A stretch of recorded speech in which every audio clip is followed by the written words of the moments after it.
Hello students, आज हम assignment problem discuss कर रहे हैं। जो मैंने प्रॉब्लम उठाई है इसमें हमारे 2-3 पर्पस सॉल्व हो रहे हैं। फर्स्ट, असाइनमेंट प्रॉब्लम को हंगरियन मेथड से कैसे सॉल्व करेंगे। नंबर सेकंड, अगर कोस्ट मैट्रिक्स में कोई एंट्री अगर नहीं दे रखी है तो कैसे सॉल्व करेंगे, और साथ में अगर ये अनबैलेंस्ड हो तो हम इस प्रॉब्लम को कैसे सॉल्व करेंगे। तो आज का हमारा पर्पस यही है कि इसको अच्छे से हम समझें। जो प्रॉब्लम हमने उठाई है, यहाँ पर हमारे पास 4 जॉब्स है और इन 4 जॉब्स को करने के लिए 5 कॉन्ट्रैक्टर्स हैं।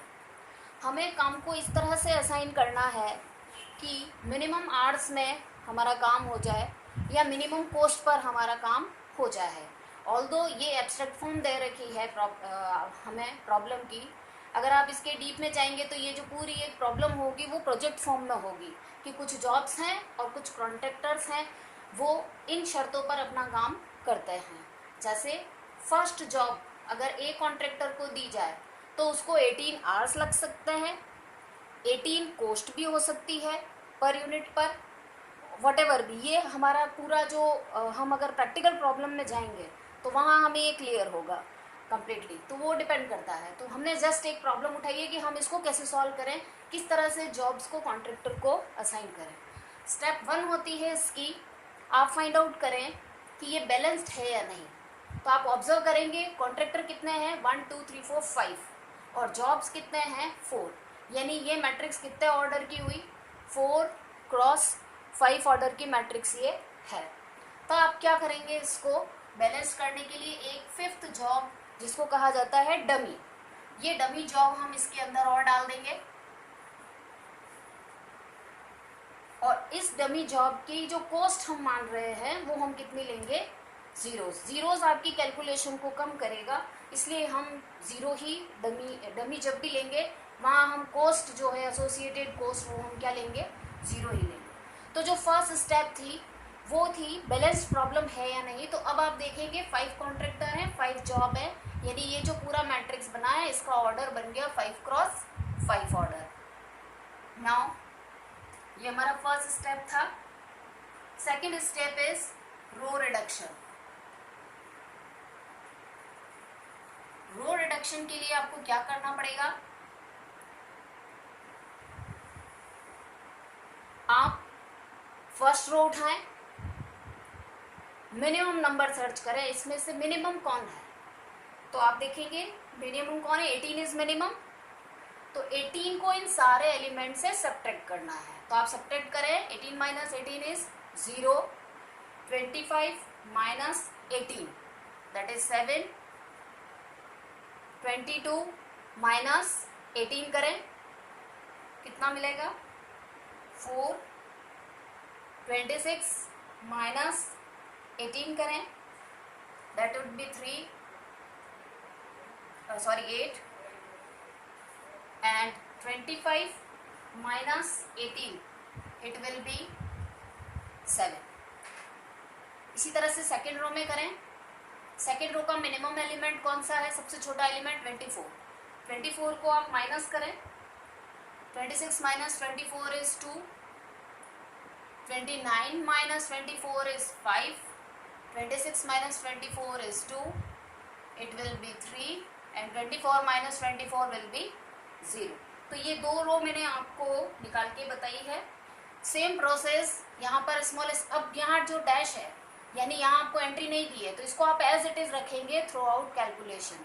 तो यहाँ आप मिनिमम कौन है 28, तो सारे ही एलिमेंट से इस रो के सारे एलिमेंट से 28 को क्या करेंगे, माइनस। तो अब मैं एंट्रीज डायरेक्ट लिख रही हूँ, 0 3 2 dash 3 7 9 8 7 0 and last one is 0 0 0 0 0।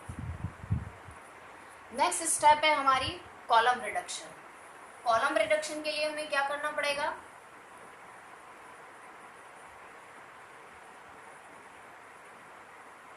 Same process हमको फॉलो करना है। जैसे रो में हमने रो का मिनिमम एलिमेंट सर्च किया था, कॉलम रिडक्शन में आप क्या करेंगे, कॉलम का जो मिनिमम एलिमेंट है उसको सर्च करेंगे। जैसे फर्स्ट कॉलम का मिनिमम एलिमेंट क्या है, 0, और 0 को आप किसी से भी सब्ट्रैक्ट करेंगे आपको फिर से वही नंबर मिलेगा। इसलिए कॉलम रिडक्शन के बाद जो मैट्रिक्स मिलेगी वो हमें सेम ही मिलेगी जैसे कि रो रिडक्शन है। ठीक है, इसलिए इसको हम रिपीटली नहीं लिख रहे हैं। जब सॉल्व करें तब आप क्या करेंगे, इस मैट्रिक्स को दोबारा लिख देंगे कॉलम रिडक्शन। नाउ इसके बाद आपको लाइंस ड्रॉ करनी है। लाइंस ड्रॉ करने में बहुत ही इंपॉर्टेंट पॉइंट है ये, लाइन आपको इस तरह से ड्रॉ करनी है कि मैक्सिमम एक लाइन के अंदर maximum number of zeros cover हो। तो आप देखेंगे ये जो लास्ट रो थी फिफ्थ, यहाँ पर हमारी ये फिफ्थ रो जीरो ही है, तो ये ऐसी रो है जिसमें सबसे ज़्यादा एलिमेंट जो है वो क्या है, जीरो है। तो आप इस पर लाइन ड्रॉ कर लें और इस लाइन को नेम दे दें L1। अब नेक्स्ट और कहाँ मिलेंगे, जैसे इस रो में इस कॉलम में हमको जीरोस मिल रहे हैं ज़्यादा, तो ये हम मार्क लगा देंगे, ये हो जाएगी L2, और एक जीरोस यहाँ मिल रहे हैं L3। तो 3 लाइंस हमने ड्रॉ करी है जो कि सारे जीरोस को कवर कर रहे हैं। अब आप ऑब्जर्व करेंगे इस टेबल में, तो अब जो एलिमेंट बचे हैं उनमें से कोई भी एलिमेंट जीरो नहीं है।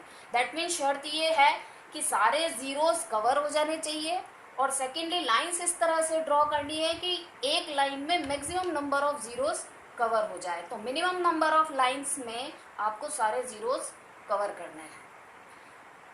तो नंबर ऑफ लाइंस कितनी, अब चेक लगेगा हमारा, लाइंस नंबर ऑफ लाइंस कितनी है 3, और मैट्रिक्स का ऑर्डर कितना है 5 क्रॉस का है। तो यहाँ हमें अभी ऑप्टिमल सॉल्यूशन नहीं मिला है। ऑप्टिमल सॉल्यूशन क्यों नहीं मिला है यहाँ पर, क्योंकि हमारा चेक क्या है कि नंबर ऑफ लाइंस जो है वो किसके इक्वल हो जानी चाहिए, number of lines order of matrix, और ये हमारे केस में नहीं है क्योंकि नंबर ऑफ लाइंस कितनी है 3 और मैट्रिक्स का ऑर्डर कितना है 5 क्रॉस 5। तो इसके आगे अब हमें क्या करना है, मैं आपको बहुत ही ब्यूटीफुल तरीका बता रही हूँ इसके आगे की प्रोसेस का, जो याद रखना थोड़ा सा मुश्किल होता है। अनकवर्ड एलिमेंट्स में से मिनिमम एलिमेंट कौन है, सबसे पहले तो minimum element, minimum uncovered element. अब आप इसमें सर्च कर ले जो अनकवर्ड है यानी जिन पर लाइन नहीं है, तो इसमें से मिनिमम कितना है 2। तो अब न्यू टेबल बनाने के लिए आपको करना क्या है कि जहां इस तरह का इंटरसेक्शन बन रहा है वहां तो आप करेंगे +2, और जहां अनकवर्ड एलिमेंट्स हैं वहां पर आप करेंगे -2, और जहां पर सिर्फ इस तरह की या इस तरह की लाइन आ रही है जिन एलिमेंट्स पर, वहां पर है नो एक्शन। बहुत ही ब्यूटीफुल तरीका। मैथ्स जो है वो सिर्फ फार्मूला रटने से नहीं होती है, आप उसकी ब्यूटीफुलनेस देखो। अगर आप यहाँ देखोगे इस डायग्राम में तो आप ऐसा सर्च करें, ये रहा ऐसा इंटरसेक्शन, ऐसी सिंगल लाइन सर्च करें, ये रही सिंगल लाइंस, ये सिंगल लाइंस, सिमिलरली ये इस तरह से लाइन है ना, वर्टिकल हॉरिजॉन्टल। तो यहाँ आपको क्या करना है, नो एक्शन, यानी कि कोई कैलकुलेशन नहीं है, नई टेबल में ये एज इट इज रहेंगे। और जहाँ ऐसा क्रॉस बन रहा है, ये क्रॉस बन रहे हैं, वहाँ पे आप लिखेंगे +2, और जो अनकवर्ड एलिमेंट है उसमें से आप क्या कर देंगे -2, यहाँ पर क्या कर देंगे +2। तो अब हम टेबल ड्रॉ करते हैं फिर से।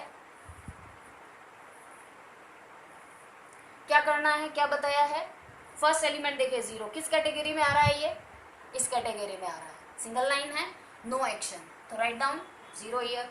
7 इट इज अनकवर्ड, इस कैटेगरी में जा रहा है, मैं इसको मार्क कर देती हूँ, ये A, ये B और ये C, तो B कैटेगरी में है, तो 7 - 2 it would be 5, 4 - 2 it will be 2, 8 - 2 is 6, and 7, यहाँ कुछ करना है क्या, ये C कैटेगरी में चला गया है, यहाँ कुछ नहीं करना है। बहुत ब्यूटीफुल तरीका है ये समझने का।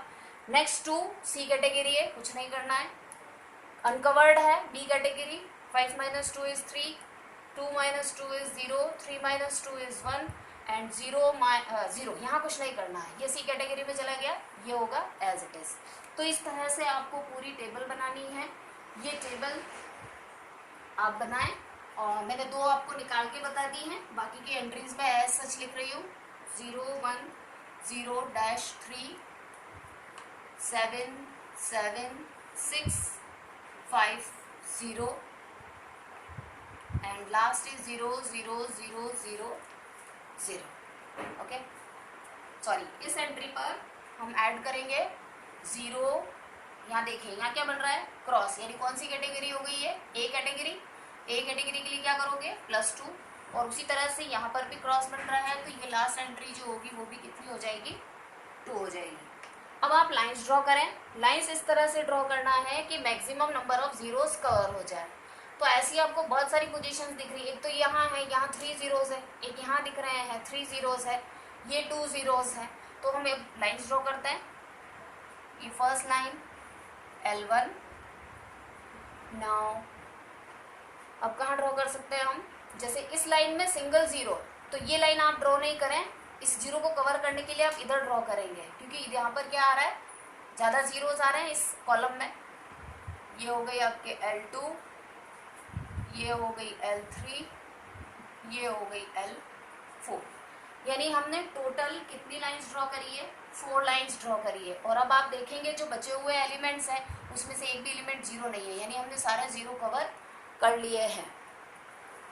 नेक्स्ट फिर से हम चेक लगाएंगे कि नंबर ऑफ लाइंस और जो ऑर्डर है मैट्रिक्स का वो सेम है या नहीं। तो क्या इस केस में सेम है ऑर्डर, नहीं है। लाइन नंबर ऑफ लाइंस तो 4 है, जो कि किसके इक्वल, हमारे मैट्रिक्स के ऑर्डर के इक्वल नहीं है। दैट मीन्स फिर से हमें क्या करना है, ये जो मैंने ब्यूटीफुल वे लिखा हुआ है इससे हमें वर्क करना है। अब इस टेबल में वो एक प्रोसेस है, मिनिमम अनकवर्ड एलिमेंट कौन सा है यहाँ पर अपना अनकवर्ड एलिमेंट 1। तो मिनिमम अनकवर्ड एलिमेंट इज 1। तो अब जो आप न्यू टेबल ड्रॉ करेंगे, इस न्यू टेबल के अंदर 0 एज इट इज रहेगा, कौन सी कैटेगरी में गया, C5 कौन सी कैटेगरी में गया, B अनकवर्ड, यानी यहाँ पर आप क्या करेंगे, -1। सो 5 - 1 इज 4। 2 कौन सी कैटेगरी में गया, C कैटेगरी में, तो यहाँ कुछ नहीं करना है आपको। देन 6 अनकवर्ड एलिमेंट है, अनकवर्ड में सब्ट्रैक्ट करेंगे minimum element, 6 - 1 is 5 and 7 as it is. Likewise आप बाकी की एंट्रीज कंप्लीट कर लें। So it will be 2 2 0 0 0. Next is 0 0 0 -3 7 6 6 4 0 and 3 0 1 0 3। अब आप फिर से लाइंस ड्रॉ करें। मैक्सिमम जीरोस हमें कवर करने हैं, तो मैक्सिमम जीरोस यहाँ एक तो 3 यहाँ दिख रहे हैं, तो एक ये ड्रॉ कर लें L1, एक ये ड्रॉ कर लें L2। अब इस लाइन में नाउ एक ये 2 जीरोस हैं, इसको कवर कर लें, और एक इसको कवर कर लें, and last one is this line L5। तो अब आप चेक करें कि इसमें जो लाइंस हमने ड्रॉ करी है, number of lines equals to order of matrix. तो दिख रहा है इसमें आपको, अब नंबर ऑफ लाइंस जो हैं वो मैट्रिक्स के ऑर्डर की क्या हो गई है, इक्वल, यानी कि अब हमें ऑप्टिमल सॉल्यूशन मिल जाएगा। तो अब हम वर्क असाइन करेंगे। Now how to assign the work. अब आप वर्क कैसे असाइन करेंगे, रो को सबसे पहले ट्रेस आउट करना है, सिंगल जीरो है वहां आप बॉक्स बनाएंगे। जैसे ये फर्स्ट रो है, इसमें सिंगल जीरो है, आपने बॉक्स बना लिया। अब आप इसमें समझिए इसका मीनिंग क्या हुआ कि जो आपका फर्स्ट जॉब है वो आपने किस कॉन्ट्रैक्टर को दे दिया, ए कॉन्ट्रैक्टर को, और एक पर्सन को एक ही काम मिलेगा। तो ए कॉन्ट्रैक्टर को वर्क असाइन हो चुका है, यानी ए को और कोई काम नहीं मिल सकता है। तो इस कॉलम में जहाँ जीरो आ रहा है उसको क्या कर दें, कैंसिल आउट कर दें। इसका इंटरप्रिटेशन यही है कि फर्स्ट जॉब आप ए कॉन्ट्रैक्टर को दे चुके हैं, तो अब उसको अब वो जो कॉन्ट्रैक्टर है कोई और जॉब नहीं ले सकता है। ओके, लाइकवाइज लाइकवाइज अब इसमें सर्च करिए, 3 जीरोज है छोड़ दीजिए, 2 जीरोज है छोड़ दीजिए, इसके अंदर आपको दिख रहा है एक सिंगल जीरो, ठीक है। तो आप ये असाइन कर दीजिए, यानी कि फोर्थ जॉब को आप किस कॉन्ट्रैक्टर को दे रहे हैं, ई कॉन्ट्रैक्टर को। तो ई कॉन्ट्रैक्टर को अगर ये जॉब मिल गया है तो अब उसको और कोई जॉब हम नहीं दे सकते हैं, इसलिए कॉलम में क्या लगाएं, क्रॉस। तो शॉर्ट में आप समझें, रो ट्रेस करते वक्त आप जिस जीरो पर, सिंगल जीरो पर बॉक्स बना रहे हैं, उसके कॉलम में अगर कोई जीरो आ रहा है तो उसको काट दें। लाइकवाइज यहाँ 2 जीरोज है छोड़ दें। अब कॉलम को ट्रेस करें, यहाँ ऑलरेडी है जीरो, यहाँ ट्रेस करें, डबल जीरोज है, यहाँ पे भी डबल जीरो है, यहाँ डबल जीरो है। तो अब हम वर्क किस तरह से असाइन करें, तो देखिए इसको असाइन करने के हमारे पास तरीके मिलेंगे, ऑप्टिमल तरीके। जैसे ये फर्स्ट जॉब है वो हम किसको दे रहे हैं, ए को। सेकंड जॉब हम किसको देंगे, थर्ड, फोर्थ एंड फिफ्थ, ठीक है। तो अब इसमें आपके ऑप्शंस, ऑल्टरनेटिव्स निकलेंगे।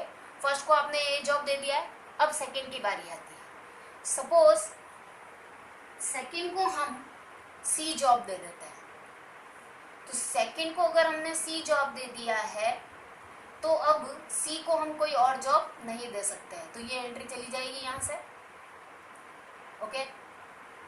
और इधर से क्या होगा, अगर हमने सेकंड को सी जॉब दे दिया है तो उसको हम और कोई जॉब नहीं देंगे, ठीक है, किसी और को वो जॉब नहीं देंगे। तो ये एंट्री भी यहाँ से चली जाएगी इस जगह से, तो यहाँ से चली जाएगी, तो यहाँ भी सिंगल जीरो बचेगा और यहाँ पर भी सिंगल जीरो बचेगा।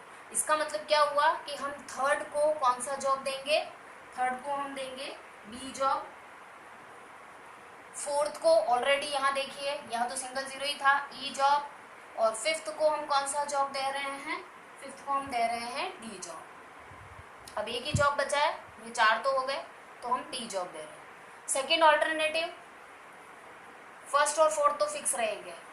सपोज सेकंड को हम सी जॉब नहीं देके डी जॉब दे रहे हैं, डी जॉब अगर हम दे रहे हैं इसका मतलब इसको सी जॉब नहीं मिल सकता, तो ये जॉब नहीं मिलेगा, तो यहाँ क्रॉस लगेगा, यहाँ क्रॉस लगेगा, ऑलराइट। यहाँ पर क्या होगा, ये तो डी जॉब इसको मिल चुका है ऑलरेडी, तो यहाँ पर ये जॉब जो है वो फिफ्थ को नहीं मिलेगा, तो फिफ्थ को फिर कौन सा मिलेगा, बी जॉब। तो ये जॉब बी जॉब जो है वो इसको नहीं मिल सकता है, इसका मतलब थर्ड के लिए कौन सा जॉब बचा, सी जॉब। और शॉर्ट में अगर समझें तो हम इसको एक तरह से देखा जाए तो इंटरचेंज ही कर रहे हैं। थर्ड के को मिलेगा सी जॉब, फोर्थ को मिलेगा ई जॉब और फिफ्थ को मिलेगा बी जॉब। तो इस तरह से 2 ऑल्टरनेटिव्स निकलते हैं इसको सॉल्व करने के लिए, कि इन 2 तरीकों से हम क्या कर सकते हैं, असाइन कर सकते हैं। लास्ट में आप क्या करेंगे, आपकी जो ओरिजिनल टेबल है उससे आप टोटल आवर्स निकाल लें। आप जैसे हम अगर कैलकुलेट करते हैं अगर इस फर्स्ट वे के लिए, तो फर्स्ट को हम ए जॉब दे रहे हैं, या फर्स्ट जॉब हम ए कॉन्ट्रैक्टर को दे रहे हैं तो उसको 18 आवर्स लग रहे हैं। सेकंड को हम दे रहे हैं सी जॉब, तो 26 या कॉस्ट मान लें जो भी है इसकी यूनिट। फिर हम दे रहे हैं थर्ड को बी जॉब, थर्ड को बी जॉब में आपका लग रहा है 31। फोर्थ को दे रहे हैं ई जॉब, फोर्थ को हम देंगे ई जॉब दैट इज 19। और फिफ्थ जो है उसको हम दे रहे हैं डी जॉब, तो जिसका वैल्यू है आपका कितना, 0, क्योंकि ये डमी है। इसको आप टोटल कर लें तो आपको फाइनल आंसर मिल जाएगा, दैट वुड बी योर